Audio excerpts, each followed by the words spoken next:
Hi there, Loy Machedo speaking to you from loymachedo.com and Loy Machedo TV. Well, the other day, my friend Ravi Musad, I get the name wrong. He's a Toastmaster, and he happened to put a comment on June 11th. He said, a few days back, a senior Toastmaster was complaining to me, the new Toastmasters don't have any respect for the seniors. I wanted to give this reply, but he didn't apparently, and this is what he said. Try these steps. Step 1, step down from the pedestal where you placed yourself. Step 2, respect them and treat them like equals. Step 3, make time for them and help them suo moto. Do this a few months and see the change. The bottom line, never expect respect, earn it. Okay. Now, this is what I have to say. Now, see, what happened is I've been a Toastmaster for 13 years or so, and I joined Dubai Toastmasters. And those days, you had the creme de la creme. You had directors, you had regional managers, you had CEOs, you had people who really had class and candor. So they were part of the Dubai Toastmasters. And if anyone wanted to join, there would be a filtering out process where they would see if you are, you should join, should not join. They would have a vote. It was done professionally. However, later on, when my mentor Mohammad Murad, he became the district governor. What he tried to do is he tried to make it number one in the world. In order to make it number one, obviously you had to have a certain number of clubs that had to grow. And Dubai being a virgin territory, it mushroomed like crazy.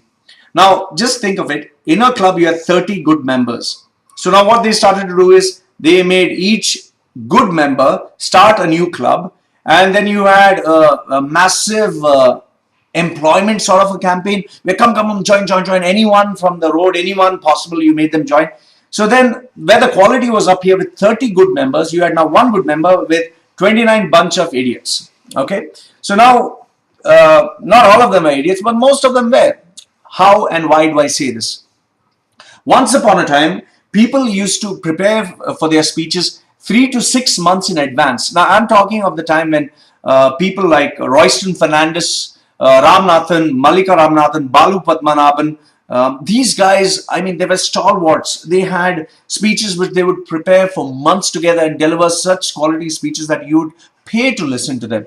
Today, however, you have guys who are sales executives, who have no job, who hardly know how to speak one decent word in English, whose name, if you say, I want a yapple to eat today, they would have this thick, absolutely horrifying South Indian accent, and which I don't have a problem with. But where I have a problem with is they prepare 5 minutes before coming, and then what they would do is they would stand there and they would, hold it. Today I want to speak about my project one. I didn't have time to prepare, but I'm going to speak from the heart. Okay, you have that rubbish which he speaks for 7 minutes, and then you get an evaluator who, even though he's senior, he wants to win a cup which is costing around 10 to 12 dirhams, which is hardly around $2 to $3. He comes, excellent speech, excellent. That is a superb speech. Wow, what body language, what vocal variety. Oh, I like the way he moved his hand like this. And what a fantastic script. All in all, fantastic. Only suggestion is, please revamp your speech. So now what happens is, the guy who gave the speech without preparing, he feels he has done a great job. The evaluator who thinks he's a senior, he thinks he has a great job. Meeting is ended, clap, clap, clap, everyone goes home. Now, what is the problem that takes place here? You have people who spend 5 to 6 years in the club without preparing a speech, and they think no end of themselves. They think they are invincible. They think by virtue of being many years in the club, they are great. Because in their workplace, nobody gives them respect. In the real world, nobody cares about them. So in the Toastmasters fraternity, what happens is they get these big positions. Okay, they get these big positions, so-called big position, area governor, district governor, division governor, big thing. And then to bullshit with everyone, you even have people who try to get a DTM badge, that is the Distinguished Toastmasters badge, by telling the guy, listen, just sign the paper and let me get the badge. Let me give some crappy speech and do some leadership nonsense. So this is what is happening. And today, if you actually look at it, the quality of speeches has reduced dramatically and drastically. If you go to any of these Toastmasters regions, it's become like a kindergarten. In fact, most of the children who are 4 to 6 years old can speak better than most of the adults in our Toastmasters fraternity. What they say is we need to encourage them. I'm sorry, that is not encouragement, that is breeding complacency, it's breeding mediocrity, it is breeding stupidity and ignorance. So today you have a bunch of people who are absolutely no good. In fact, I would pay money to hear them shut up. Okay, they are absolutely no good, but they think they are really great. And then you have politics, which has come in. Now, I would love to expose this guy. I would love to tell you. In fact, he's the most unethical person on the planet. Okay, what he does is he has made this gang of friends that he has, whom occupy different positions, and they decide who's going to win the contest. Okay, they decide who's going to win the contest, which is absolutely sick and stupid. The thing is, they feel that they are great in a group. Okay, and they like to advertise themselves. They do have some good qualities, I would say, but because of the darkness that is there in their heart, because of the twistedness that is there inside, they are animals, and they will make sure that nobody else succeeds but them, their friends. And it has become so ugly that it has become a shame to even be in some of the clubs. It is so politically rigged that it is a shame. I do not know why these people want to poison. And the worst part is everyone knows about it. Nobody's talking about it. Okay, so this is a shame. So now, obviously, just criticizing someone is no point. How about doing something? Now, the first and foremost, I tried. I suggested, okay, I'll give my name. I'll try to do something. No, but they don't want. Okay, so thank you very much. I'm not interested because anyway, it is giving time. The second thing which I try to do is I try to create awareness by bringing it out in the open. But then people are cowards because they don't want to face this. They have enough stress and headaches of their own. So this is what I would give you as suggestions. Let me give 5. Okay, I just thought of a number 5. The first one is create high standards. Decide that this kind of system will not exist where politics, because wherever politics is, it will ruin the environment. I'm sorry, but we are not come there for politics. There are a lot of bums who are there who are just interested to destroy the system and use it for their own benefit, and they are infesting the place. We need to get rid of these animals, okay? And you know who I'm talking about.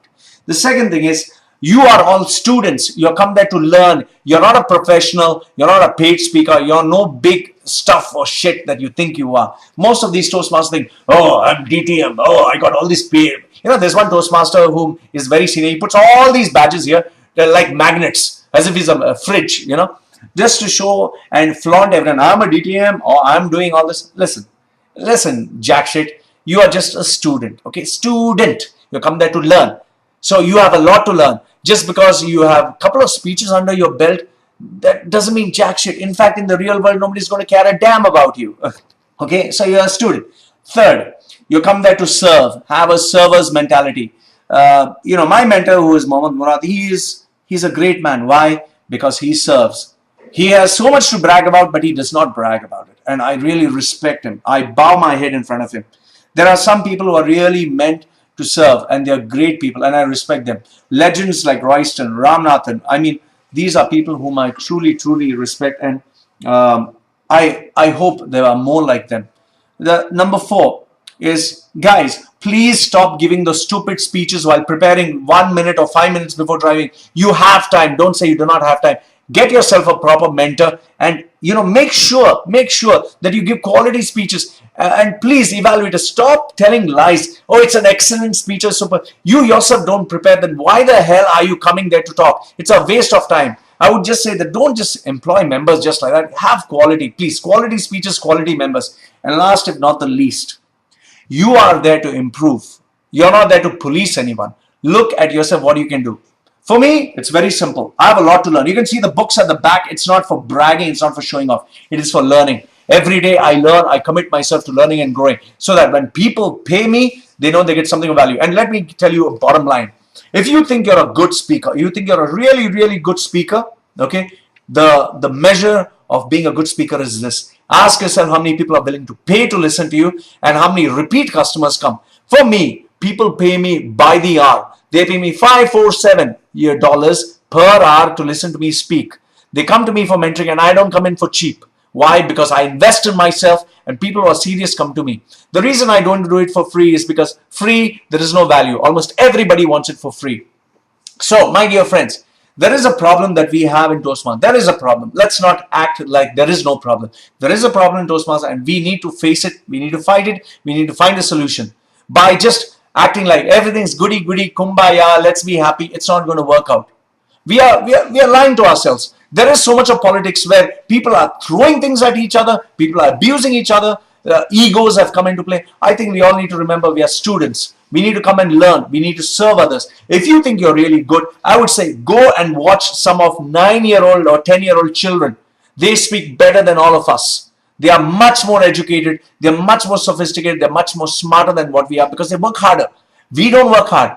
And please stop making our speeches dramatic. You have, oh, my father died. Oh, my mother died. Oh, my dog died.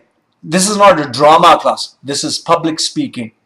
I say this because there is one of us needs to stand up and say there is something wrong in our system. We need to change the system. We need to improve on it. I care about Toastmasters. I do. Okay. But what I've noticed is I'm fighting against an entire system which has now been created by this bunch of parasites. And I don't have the time to fight them. I did whatever I could. And I really owe it to a lot of Toastmasters. I just feel this is an amazing system, an educational platform that can help us learn and grow. I just feel right now it's become a zone for corruption because we have these people. Not all Toastmasters, mind you, not all. There are some clubs which are absolutely amazing. But the sad fact of the matter is this. Today, we have a lot of cowards out there who do not have the courage to stand up and make a difference. And the ones who can make a difference are disillusioned by it. I really feel sad that this has happened. And the worst thing that they can do, the best thing or the worst thing they can do is maybe get me thrown out. Fine, go ahead and do it if that makes you happy. Because in the end, I survived even without your help. Okay? I have some people who love me and they are senior members and I respect them. I really wish that Toastmasters would not come down to this where a senior Toastmaster says, oh, these young Toastmasters don't respect me. Go and die, man, somewhere. Just because you have been in Toastmasters for so many years, what does it mean? We respect you. Even my building watchman has been with the same company for 40 years. So what does it mean? He's a CEO? No. You got to earn your stripes. You got to earn your merit. You got to earn your badges. So just because you wriggle your way to get some flashy badge doesn't mean you're a great Toastmaster. I could tell you this. More than 90% of the Toastmasters, 90%, they can't even draft a decent speech. So I don't know what they call Toastmasters. Stop destroying the brand of Toastmasters in the Middle East. Please. This is not your playground for your personal benefits. This is a place where we learn and grow. Toastmasters in the Middle East was an amazing environment, a sacred ground where we all could learn and grow. I really wish that this poison is weeded out and we get back to the basics, the fundamentals of sticking by our values. This is Loy Machedo, who is always a proud Toastmaster, but who is ashamed to say that today the standards have been destroyed. I think we need to face this issue and speak about it openly. Thank you for watching.